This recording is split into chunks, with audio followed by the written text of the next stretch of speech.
하나님 말씀은 로마서 9장입니다. 14절부터 18절까지 보겠습니다.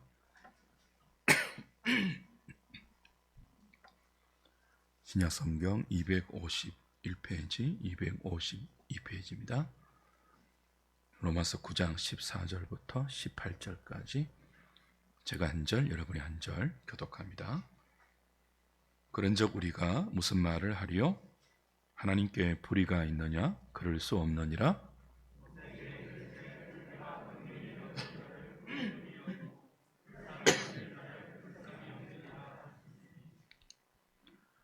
그런즉 원하는 자로 말미암음도 아니요 다른 박질하는 자로 말미암음도 아니요 오직 긍휼히 여기시는 하나님으로 말미암음이니라. 성경이 바로에게 이르시되 내가 이 일을 위하여 너를 세웠으니 곧 너로 말미암아 내 능력을 보이고 내 이름이 온 땅에 전파되게 하려 함이라 하셨으니 그런즉 하나님께서 하고자 하시는 자를 긍휼히 여기시고 하고자 하시는 자를 완악하게 하시느니라. 아멘.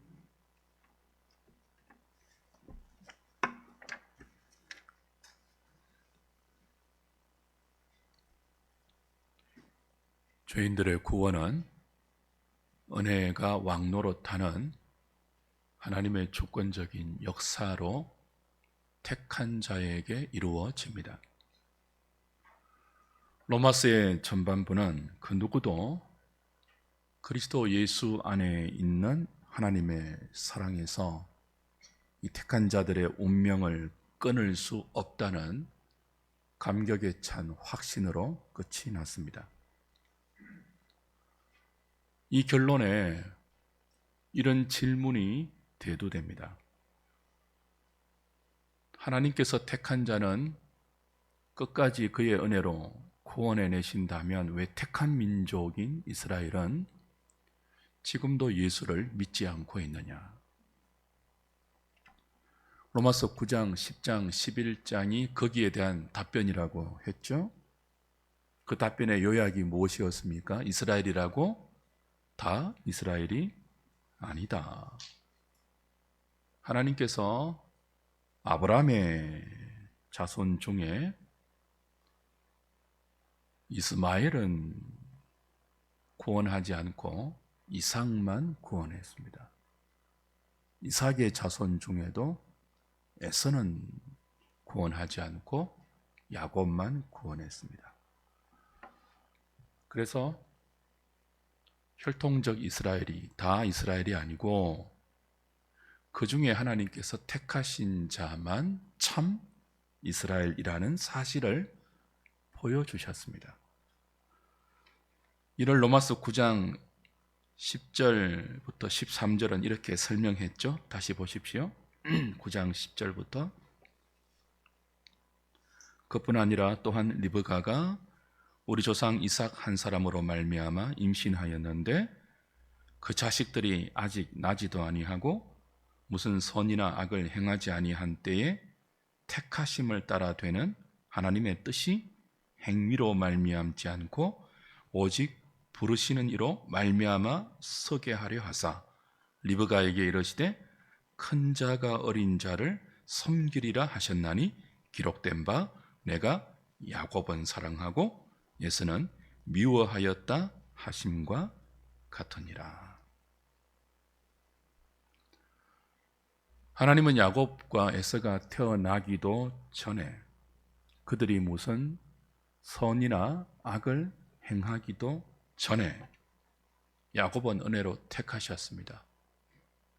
사랑하셨습니다. 에서는 그 은혜에서 버렸습니다. 사랑하지 않고 미워했습니다. 그래서 이스마엘과 에서는 혈통적 이스라엘로 그치게 했고 이삭과 야곱은 구원 얻는 참 이스라엘이 되게 하셨습니다. 성경의 진술이에요. 어떻습니까, 여러분? 하나님의 구원에 대한 이런 성경의 진술을 들을 때 어떤 생각이 드십니까? 아니, 사람이 태어나기도 전에 누구는 사랑하고 누구는 미워한다니?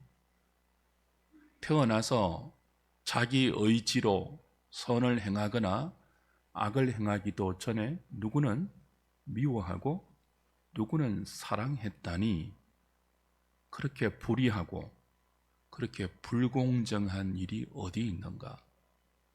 하나님이 인간을 그렇게 대한다면 그런 하나님은 정의로운 분이 맞는가? 불공평하고 불의한 하나님이 아닌가라는 생각이 들 수 있죠. 여기에 대한 답이 오늘 본문입니다. 14절 다시 보십시오. 그런즉 우리가 무슨 말을 하리요? 하나님께 불의가 있느냐? 불의한 하나님 아닙니까? 뭐 그런 항의예요. 답이 뭐라고요? 그럴 수 없느니라입니다. 하나님 불의하지 않다. 그렇지 않다. 하나님 야곱은 사랑하고 에서는 미워했다고 불공평한 하나님 아니다. 그런 답이에요. 15절 다시 봅니다. 모세에게 이르시되 내가 긍휼히 여길 자를 긍휼히 여기고 불쌍히 여길 자를 불쌍히 여기리라 하셨느니라. 왜 하나님이 불의하지 않고 불공평하지 않은지를 이 말씀으로 답을 하세요. 근데 이게 여러분에게 답이 됩니까? 내가 긍휼히 여길 자를 긍휼히 여긴다. 내가 불쌍히 여길 자를 불쌍히 여긴다. 이게 답이 되냐고요. 근데 왜 더 심한 미궁에 빠뜨리게 할 수 있는 이런 내용을 하나님 불의한 분이에요? 하나님 불공평한 분 아니에요? 라는 질문에 답변으로 제시할까요? 이 답의 배경을 아시면 조금 이해할 수 있습니다. 내가 긍휼히 여길 자를 긍휼히 여기고 불쌍히 여길 자를 불쌍히 여긴다는 이 말씀은 출애굽기 33장 19절에서 하나님이 모세에게 하신 말씀의 인용이에요. 근데 어떤 맥락에서 이런 말씀을 하셨는지 이해하셔야 이 답변이 우리의 항의와 우리의 의문에 대한 정확한 답변이 될 수 있다는 것을 우리가 이해할 수 있습니다. 다 읽어보지는 않겠는데요. 32장과 출애굽기 33장을 나중에 좀 찾아보세요. 하나님께서 이스라엘을 출애굽시켜 시내산에 불러 모았습니다.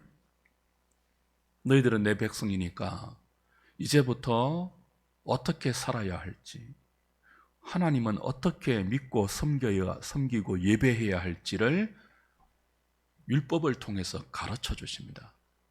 그 율법을 주시기 위해서 모세를 시내산에 불러요. 그리고 40일 동안 십계명과 율법을 모세에게 주십니다. 그 40일 동안 산 밑에 있는 아론과 이스라엘이 어떻게 했습니까? 금송아지를 만들었습니다. 금송아지를 하나님이라고 이름 부르면서 우상처럼 섬겼습니다. 그래서 하나님이 진노하시죠. 대노하십니다. 내가 이들을 다 진멸하겠다 그러십니다. 그때 모세가 어떻게 하죠?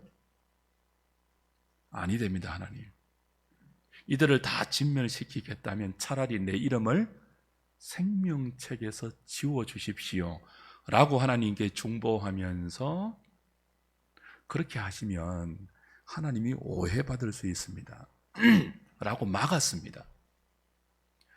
그 맥락에서 하나님이 주신 말씀이 뭐라고요? 내가 긍휼히 여길 자를 긍휼히 여기고 불쌍히 여길 자를 불쌍히 여긴다는 말씀입니다. 그러니까 우리는 누구는 불쌍히 여기고 누구는 긍휼히 여기지 않으면 그게 불의하게 여겨지잖아요. 그게 불공정한 것으로 여겨지잖아요. 근데 그 의문에 대한 답변이 이런 맥락에서 나온 말씀이라는 거죠. 지금 이스라엘이 어떤 처지에 있습니까? 중립적인 상태가 아닙니다. 백지 상태가 아니에요. 전부 하나님 앞에 범죄해서 하나님의 진노를 불러일으키고 하나님의 심판을 당해 마땅한 죄인의 처지에 있습니다. 큰 은혜를 입고도 그렇게 하고 있잖아요. 모두 진노의 상태에 있다고요. 모두 진멸받아 마땅한 상태에 있다고요. 근데 그 중에 뭐예요? 일부를 진노 가운데 심판하지 않고 긍휼히 여기고 불쌍히 여겨서 용서하여 구원하셨다는 거예요. 그런 하나님이 불의합니까? 그런 하나님이 악한 분입니까? 그런 하나님이 불공평한 분이십니까? 사도는 그렇지 않다는 거예요.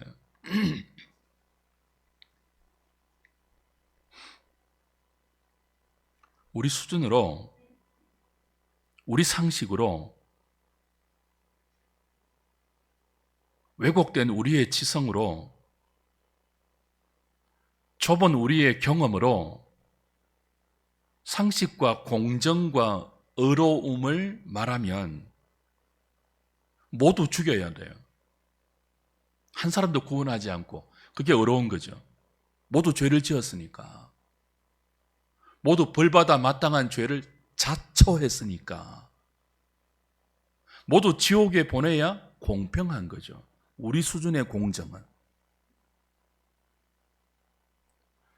그런데 하나님은 그렇게 하지 않으시고 그 중에 누구를 어떻게 했다고요? 불쌍히 보셨다고요. 그리고 긍휼을 베푸셨다고요. 심판받아 마땅한데 불쌍히 본 자를 심판하지 않고 어떻게 했다고요? 용서하셨다고요.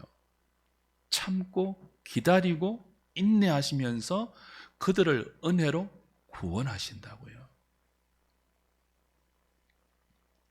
우리 모두가 중립지역에 있는데 누구는 지옥으로 악으로 밀어내고 하나님께서 모두가 이렇게 중간 지역에 있는데 누구는 선과 천국으로 끌어당기면 그게 불의하다고 할 수 있죠. 그러면 근데 모두 뭐예요? 모두 지옥 갈 상태에 있었다고요. 그냥 내버려 두면 그게 어려운 거 맞죠? 그냥 다 심판하면 공정한 거 맞죠? 근데 그런 우리의 수준의 공정과 의로움을 뛰어넘어서 하나님께서 모두 지옥 갈, 스스로 죄를 지어서 모두 하나님의 진노를 불러일으킨 우리 중에 누구를 뭐예요? 불쌍히 보시고 건졌다는 거예요. 깨끗하게 하셨다는 거예요. 어렵게 하시고 거룩하게 하시고 영광스럽게 하시겠다는 거예요. 그런 분을 어찌 악하고 불의하고 불공평한 분이라고 할 수 있느냐? 사도의 논리입니다.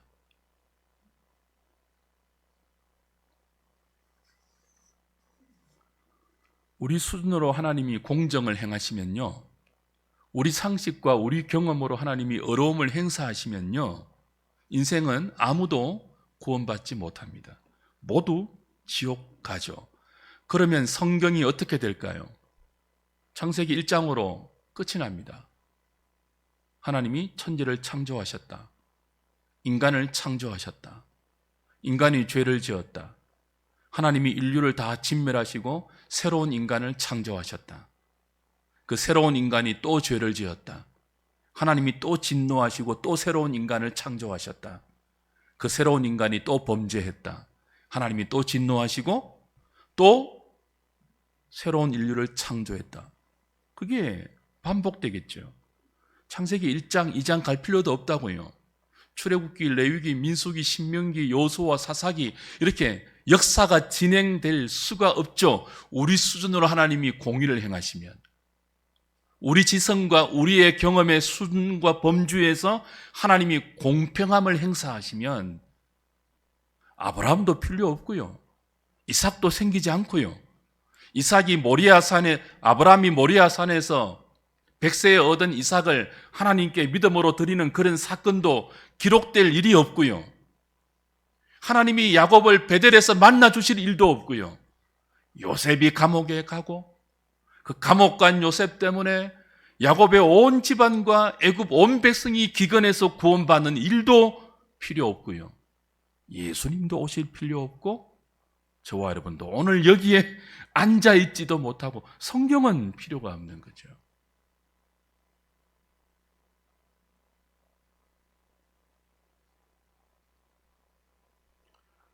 하나님은 그렇게 하지 않으셨습니다. 범죄한 아담과 하와를 멸망시키지 않고 여인의 후손을 약속하시고 그들의 인생을 참아 기다리셔서 그 중에 누구를 긍휼히 여기고 누구를 불쌍히 보셔서 여인의 후손을 통한 구원을 이루어내십니다.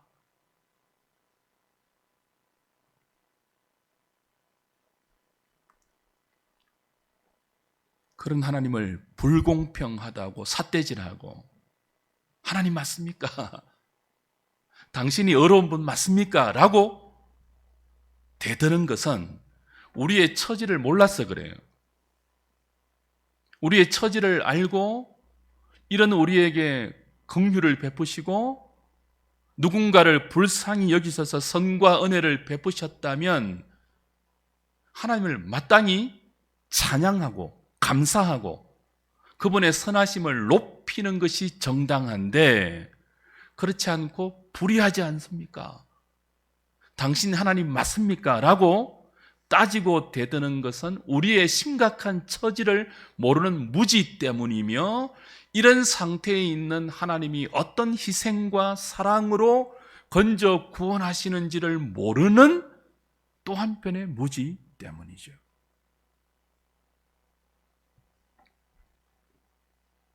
마태복음 19장 가보십시오. 우리가 어떤 처지인지 보세요. 마태복음 19장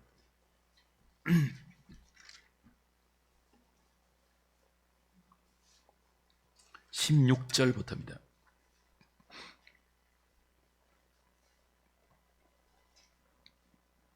어떤 사람이 주께 와서 이르되 선생님이여 내가 무슨 선한 일을 하여야 영생을 얻으리이까? 예수께서 이르시되 어찌하여 선한 일을 내게 묻느냐? 선한 이는 오직 한 분이시니라. 네가 생명에 들어가려면 계명들을 지키라. 이르되 어느 계명이오니이까? 예수께서 이르시되 살인하지 말라, 간음하지 말라, 도둑질하지 말라, 거짓 증언하지 말라. 네 부모를 공경하라, 내 이웃을 내 자신과 같이 사랑하라 하신 것이니라. 그 청년이 이르되 이 모든 것을 내가 지키었사온데 아직도 무엇이 부족하니까? 예수께서 이르시되 내가 온전하고자 할진대 가서 내 소유를 팔아 가난한 자들에게 주라. 그리하면 하늘에서 보화가 내게 있으리라. 그리고 와서 나를 따르라 하시니 그 청년이 재물이 많으므로 이 말씀을 듣고 근심하며 가니라. 예수께서 제자들에게 이르시되 내가 진실로 너희에게 이르노니 부자는 천국에 들어가기가 어려우니라. 다시 너희에게 말하노니 낙타가 바늘기로 들어가는 것이 부자가 하나님의 나라에 들어가는 것보다 쉬우니라 하시니 제자들이 못 듣고 몹시 놀라 이르되 그러면 누가 구원을 얻을 수 있으리까? 예수께서 그들을 보시며 이르시되 사람으로는 할 수 없으나 하나님으로서는 다 하실 수 있느니라. 한 부자 청년이 예수님께 나와 묻습니다. 선생님, 내가 무슨 일을 하여야 영생을 얻을 수 있습니까?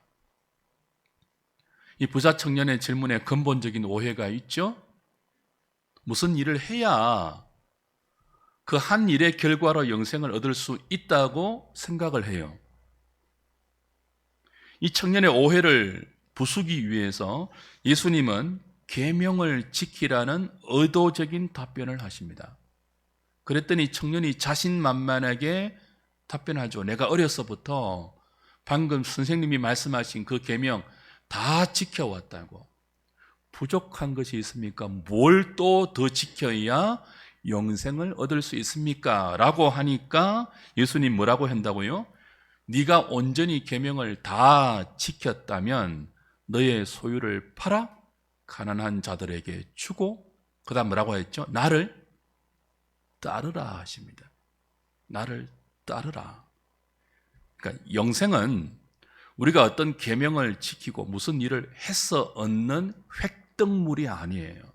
영생은 주님을 따를 때 영생의 주인이신 주님이 선물로 주시는 거예요. 그래서 주님을 따라야 영생이 주어집니다. 그게 구원 아니에요. 주님을 따르는데 이 부자 청년에게는 많은 방해가 있어요. 그 중에 가장 큰 방해가 뭘까요? 재물이죠. 이걸 예수님이 간파하신 거죠. 그러니까 계명을 주신 이유는요, 그 문자적인 계명을 잘 지키면 그 결과와 최종 목적은 무엇으로 나타날까요? 주님을 따르는 것으로 나타나요. 그래서 주님이 영생을 주시는 생명이 주어지죠. 근데 부자 청년은 지금 뭐예요? 하나님이 주신 계명을 문자적으로 잘 지켰다고 자신하는데 예수님은 뭘 지적하세요? 네가 정말 계명을 잘 지켰다면 그 계명을 문자적으로 율법적으로 지키는 데서 그치는 것이 아니라 그 계명을 주신 나를 따라야 한다. 근데 지금 너 나를 따르지 못하고 있는데 나를 따르게 하는 방해 중에 가장 큰 방해가 무엇이라고요? 네가 가진 부와 재물이라는 거예요. 그래서 그 부를 팔아서 가난한 자들에게 다 주고 나를 따를 수 있니라고 하니까 부자 청년이 어떻게 했습니까? 근심하며 돌아갔습니다. 그래서 주님이 제자들에게 이렇게 말하시죠. 부자가 천국에 들어가는 것이 참 힘들다, 어렵다. 아니, 불가능하다. 어느 정도로 불가능하다고요? 낙타가 바늘기로 들어가는 것이 불가능할진데 부자가 천국에 들어가는 것은 더 불가능하다. 그렇게 말해요. 제자들이 깜짝 놀라서 주님께 반문합니다. 그러면 누가 구원을 얻을 수 있습니까? 주님 답변이 뭐예요? 사람은 할 수 없다. 그러나 나는 한다. 하나님은 다 한다가 답변이에요. 이 무슨 뜻이에요? 구원은 사람이 할 수 없다는 거예요. 너희 처지가, 너희 힘과 능력과 지식과 율법 지킴과 너희들의 어떤 행위라도 너희들의 그 힘과 노력으로, 너희들의 실력으로, 너희들의 힘으로 구원을 얻을 수 없다는 거예요. 인간의 힘을 대변하는 상징이 부자입니다. 부자는 인간이 동원할 수 있는 모든 힘과 지혜와 지식과 권력을 동원할 수 있는 대명사이죠. 그 부자가 천국에 못 들어간다면 그 힘이 없는 가난한 자는 들어갈 수 있습니까? 지금 이 말씀이 부자는 못 들어가고 가난한 자는 들어간다 이 말 아니잖아요. 부자가 못 들어가면 그 어떤 인간도 그 어떤 인간의 재능과 조건과 자격으로도 천국에 못 들어간다는 말이에요. 사람으로는 할 수 없다. 그러나 누가 하신다는 거예요? 하나님은 다 하시는데 어떻게 하세요? 긍휼히 여길 자를 내가 긍휼히 여기고 불쌍히 여길 자를 내가 불쌍히 여겨서 구원하신다는 거예요.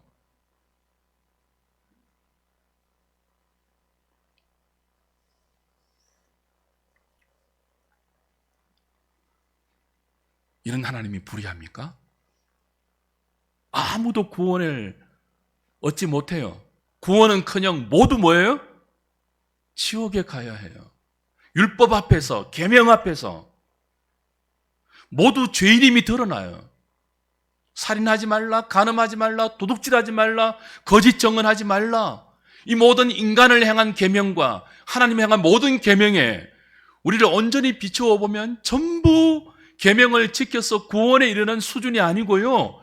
전부 그 계명 앞에서 낱낱이 죄인됨이 드러난다고요. 살인하지 말라, 칼로 사람을 찔러 죽이지 않으면 다 살인자가 아닌 거예요.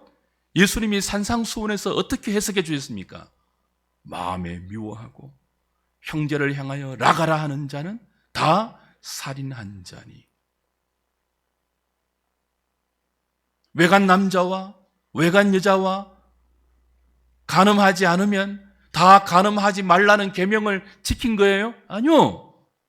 누구든지 여자를 보고 음욕을 품은 자마다 다 간음한 자니. 이 하나님의 온전한 율법 앞에, 이 하나님의 온전한 계명 앞에 그 계명을 지켜서 누가 천국에 들어갈 수 있습니까? 그 계명 앞에 나는 죄인입니다 고백하고 이 죄인을 위해서 보내주신 여인의 후손 예수 그리스도를 믿고 따를 때 불쌍히 여길 자를 불쌍히 여기고 긍휼히 여길 자를 긍휼히 여겨서 그 예수님이 믿어지는 자를, 아니 그 예수를 믿는 자를 구원하시는 하나님이 어떻게 불의하냐고요. 그 긍휼하심을 입은 자가, 그 불쌍히 여김을 입은 자가 할 말이 아니죠. 그건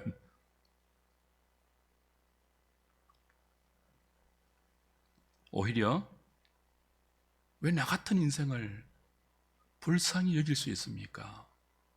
어떻게 그 일이 가능합니까, 하나님? 어떻게 나를 긍휼히 여기십니까? 그 이해하지 못할 하나님의 자비와 선하심 앞에서 천만 감사, 만만 감사로 하나님을 찬양하고 높이고 그 하나님의 선하심을 기리는 것이 긍휼히 여기심을 받고 불쌍히 여기심을 받은 자의 마땅한 태도 아니겠습니까?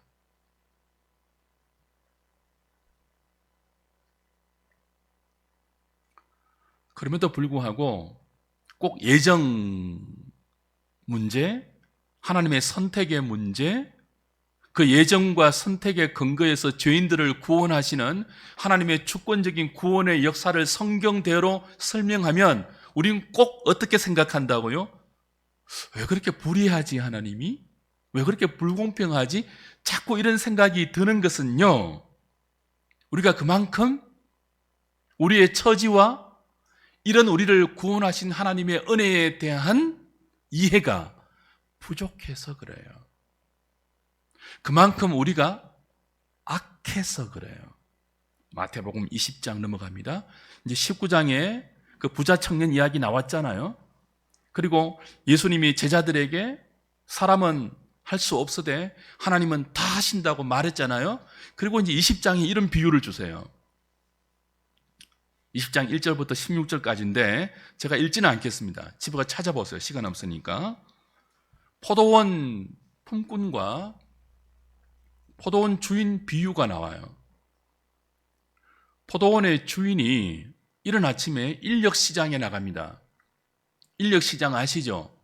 하루 벌어서 하루 먹고 사는 노동자들이 그날의 일거리를 찾기 위해서 새벽부터 그 인력소에 나가서 누군가가 자기를 일하라고 불러주기를 기다리는 그런 곳 말이에요. 누군가가 자신을 고용하지 않으면 그날 하루를 먹고 살지 못하는 사람들이 거기 모여 있어요.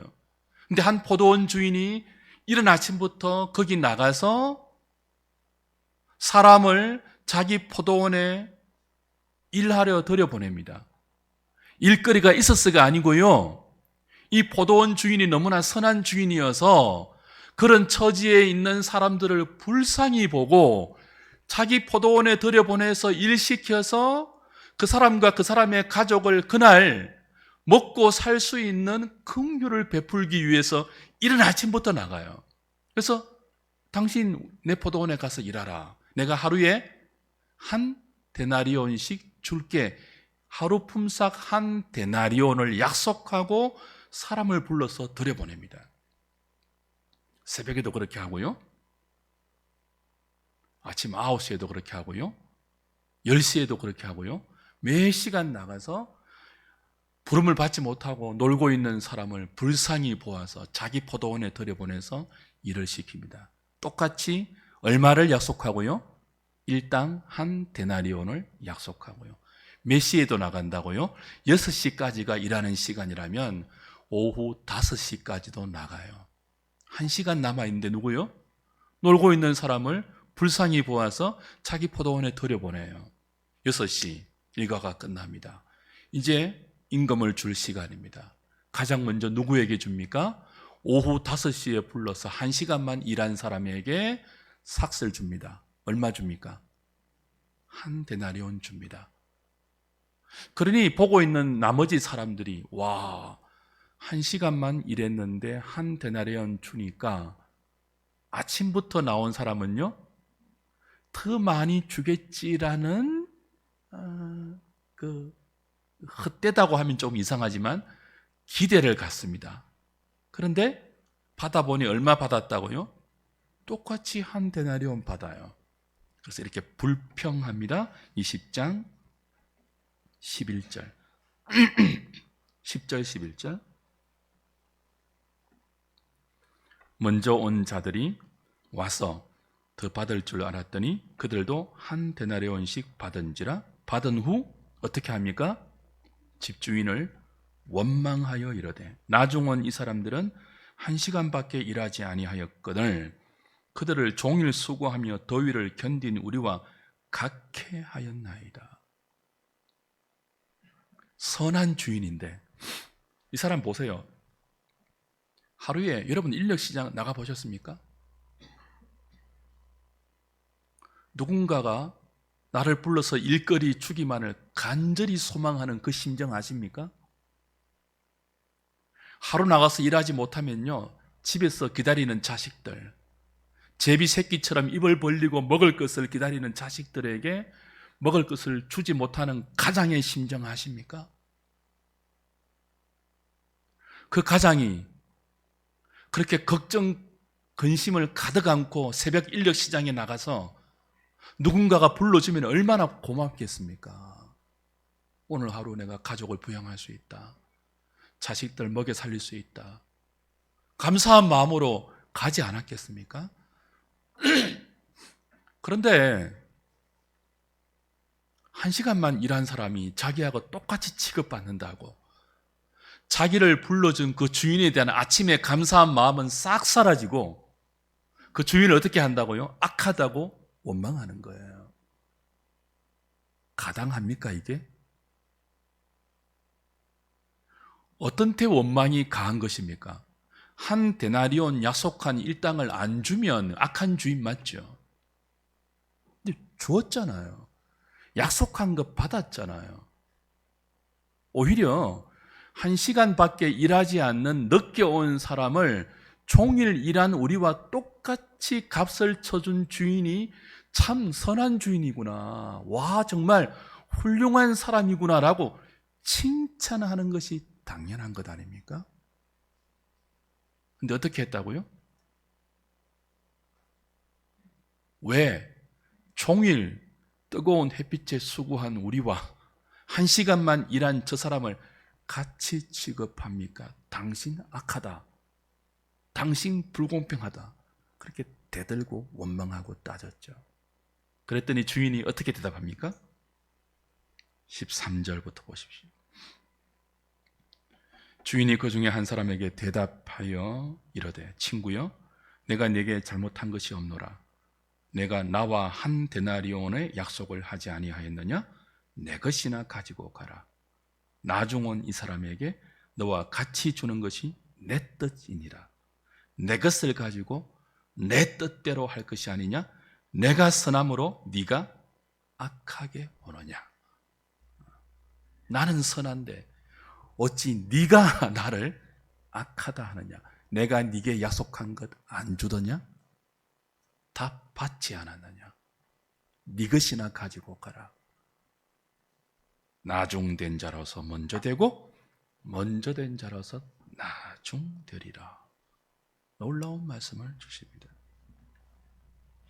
주 안에 사랑하는 여러분, 이 주인은 악한 주인이 아닙니다. 불공평한 주인이 아니고 불의한 주인이 아닙니다. 선한 주인입니다. 일꾼들을 부를 필요도 없고요. 포도원에 들여보내야 할 의무도 없어요. 근데 불쌍히 보시고 긍휼히 보시고 그와 그 가족을 먹여 살릴 수 있도록 은혜를 베풀었습니다. 선과 자비를 베풀었습니다. 1시간만 일한 사람도 똑같이 일당을 주었습니다. 얼마나 자비로운 주인입니까? 얼마나 긍휼이 많고 선한 주인입니까?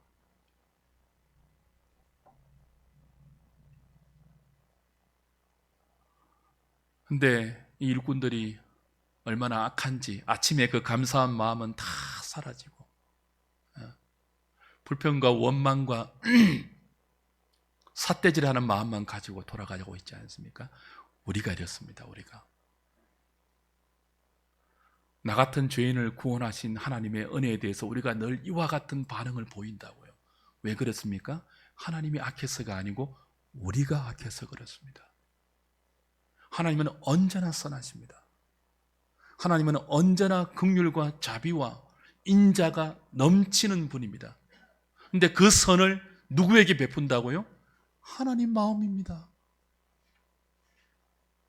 그 긍휼을 누구에게 베푼다고요? 당신의 뜻대로 베푸십니다. 우리가 중립지대에 있다면 누구는 긍휼히 여기고 누구는 그 긍휼을 베풀지 않으면 항의할 수 있겠죠. 근데 우리는요, 그 긍휼과 불쌍히 여김을 받을 자격이 없는, 자격이 있다면 심판과 진노와 벌과 미움을 받을 자격밖에 없는 우리인데, 그 심판과 벌과 지옥의 형벌이 아닌 정반대의 생명과 인자와 긍휼과 선을 받으니 감사해죠. 이런 선하신 하나님이 어디 있습니까?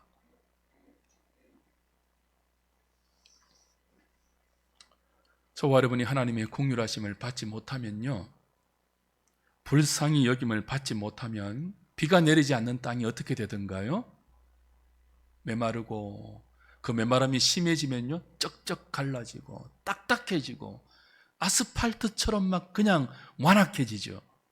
우리의 심령에 불쌍히 여길 자를 불쌍히 여기신 하나님의 은혜가 내리는 비처럼 적셔지지 않으면요, 우린 바로처럼 완악함 그대로 내버려둠을 당한 채 그 완악함이 날이 갈수록 더해져서 딱딱한 시멘트처럼 양심이 화인 맞고 굳어서 선하신 하나님을 향하여 늘 당신 하나님 맞냐고, 당신이 그럴 수 있냐고, 그러고도 하나님이냐고 대드는데요, 그게 정상이 아니라는 거예요.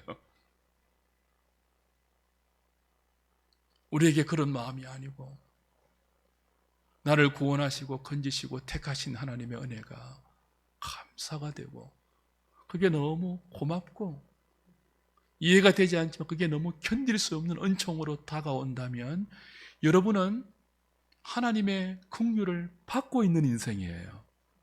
받을 자격이 있었어가 아니고 하나님의 불쌍히 여김을, 그 은혜와 선하심을 이른 비와 늦은 비로 때마다 받고 있는 심령들이에요. 받을 자격이 있었어가 아니에요. 아무 자격이 없지만, 눈을 씻고 찾아봐도 아무런 조건이 내게 없지만, 웬일인지 웬 은혜인지 나 같은 것을 불쌍히 여기시는 하나님의 은혜가 찬양받아야 하지 않겠습니까? 누가 그분을 불의하다고, 누가 그분을 불공평하다고 원망할 수 있겠습니까?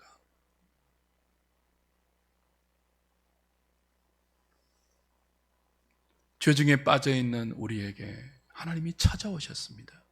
불쌍히 여기기 위해서, 긍휼을 베풀기 위해서. 택한 자의 구원은요, 이런 구원 아닙니다. 우리가 죄 중에 빠져있는데 멀리 천국에서, 하늘 보좌에서 하나님이 기다란 끈 하나 내려보내가지고 야, 붙들고 올라와, 이런 구원 아니에요. 그런 기계적이고 그런 사무적이고 그런 형식적인 구원 아니에요. 어떻게 구원하시죠? 직접 우리 가운데 찾아오시죠. 우리가 살고 있는 이 땅의 삶이 비유하자면 이래요. 전에 이런 비유 한번 드렸죠. 마치 똥통 같아요.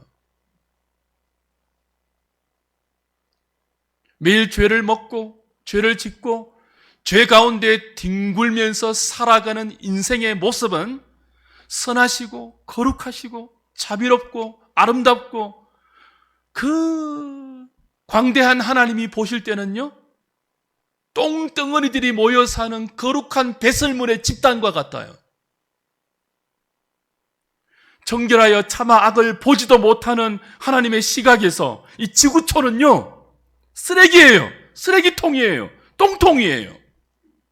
그 똥통에 빠져서 똥을 먹고 살고 쓰레기를 먹고 살면서도 그게 뭔지도 모르는 난장판이 되어 있는 우리를 구원하실 때 어떻게 하신다고요? 멀리 고고한 천국에서 줄 하나 내려보내서 붙들고 와, 당겨줄게. 이게 아니에요. 직접 들어오세요. 여기에 이 똥통 속으로 들어오세요. 그러면은 하나님이 더럽혀질 거 아니에요. 다 뒤집어 쓴단 말이에요, 오물을. 그럼에도 불구하고 그분의 거룩하심은 조금도 손상을 입지 않고 그분이 더러워지지 않죠. 오히려 그분이 더러운 우리를 정화시키죠. 그게 하나님의 거룩하심의 능력이죠. 우리를 구원하실 때요, 똥통 속에 들어오셔서 그 더러운 것들을 다 뒤집어 쓰고 그 냄새를 다 감당하시면서 우리와 함께 그 자리를 걸어 나와. 너무 더럽지? 또 들어갈래? 씻기시고 보혈로 정결하게 하시고 그거 더러운 거야 가르치시고 이게 아름답고 이게 존귀하고 이게 영광스럽고 이게 명예스러운 인간의 삶이야. 이게 내가 너희들을 나의 형상으로 지은 인생의 목적이야. 사랑하며 살고 섬기고 살고 내 이웃을 내 몸처럼 남에게 대접을 받고자 하는 대로 남을 대접하는, 하나님을 마음을 다해 사랑하는, 목숨을 바쳐 사랑하는 그 삶이 진짜 거룩한 거야. 네 마음대로 사는 것은 배설물을 먹는 것과 같아. 돼지가 오물 속에 뒹구는 것과 같아. 그게 자유가 아니고 그게 행복이 아니야. 돌았어. 나와 함께 내가 준비한 아름다움의 동산으로 가자. 나의 누이여 나의 신부여. 그게 구원이에요. 우리는요, 돌았으면 다시 뭐예요? 똥통으로 스스로 들어가요. 다시. 그럼 하나님은요, 또 들어오세요. 우리와 함께. 또 뒤집어 쓰세요. 다 견디세요. 또 끄집어내어요. 또 당신의 보혈로 씻기세요. 또 설득하세요. 한 번 더 살아보니까 좋더냐? 나 너무 힘들었다. 너와 함께 그 견뎌내라고. 다시 들어가지 말자.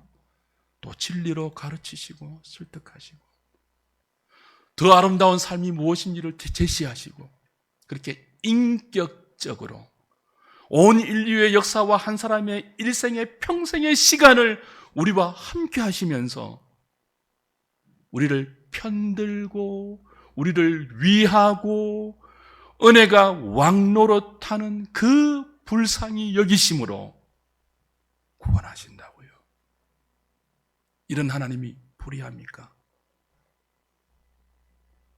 이런 하나님이 약하십니까? 이런 하나님이 여러분에게 뭘 조금 더 안 주신다고 불평할 수 있습니까? 왜 돈 안 주십니까? 왜 이런 명예와 사람들의 박수와 인기와 평판 안 주십니까? 이런 하나님께 우리가 할 수 있는 원망입니까? 왜 나 같은 것을 건지십니까, 하나님? 내가 생각해도 나 같은 인생을 불쌍히 여길 이유가 없는데 왜 나 같은 인생을 긍휼히 여기십니까? 왜 또 기다리십니까? 왜 또 건지십니까? 왜 또 씻어주십니까? 왜 또 참아내십니까? 왜 또 받아주십니까? 나 같은 죄인 살리신 주원의 놀라와 그 어메이징 그레이스가 여러분의 노래가 되어야 하지 않겠습니까? 그 선하신 하나님의 자비하심의 깊이와 높이와 길이와 넓이를 안다면 우리의 악함의 깊이와 우리의 무지함의 넓이와 우리의 패역함의 높이도 알아서 이런 날을 끝까지 견뎌내시면서 하나님의 영광스러운 상속자로 만들어 가시는 그 사랑 앞에 항복하고 모든 불평과 원망을 거두고 당신이 진짜 하나님이십니다. 당신의 그 끝없는 선하심 앞에서 내 모든 미련한 고집을 내려놓습니다. 당신의 뜻대로 하십시오. 긍휼히 여길 자를 당신의 뜻대로 긍휼히 여기시고, 불쌍히 여길 자를 당신의 뜻대로 불쌍히 여기시고, 당신의 뜻대로 바로를 완악함 가운데 내버려 두어서 당신의 공의를 시행하시는 그 하나님의 뜻이 내게 있다면, 내 인생은 내 뜻대로가 아니고 당신의 뜻대로 얼마든지 사용하십시오 드리는 것이 당연한 반응 아니겠습니까? 예배드리고 돌아가는 오늘 여러분의 심령에 이런 감격과 감사와 마땅한 결심을 하나님께 드리고, 부족함이 없다고, 모자람이 없다고, 하나님 정말 대단하십니다. 하나님께 할 수 있는 모든 감사를 드리면서 담대하게 모든 근심과 걱정을 던져버리고, 누가 그리스도 예수 안에 있는 하나님의 사랑에서 나를 끊어내랴.